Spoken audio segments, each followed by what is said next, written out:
Hi everyone. So you already have an IT guy. Why would you need a managed service provider? Put simply, it is often impossible for smaller IT teams to have the level of specialization required to remain proactive in today's ever-evolving technology landscapes. Even the best engineers can't have expertise in every area of the field. There's just too much information out there.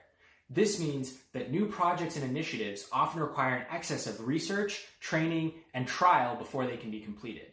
And who has time for that when the day-to-day is being consumed by end-user requests, operational maintenance, resolving outages, and everything else your team does to keep your business running?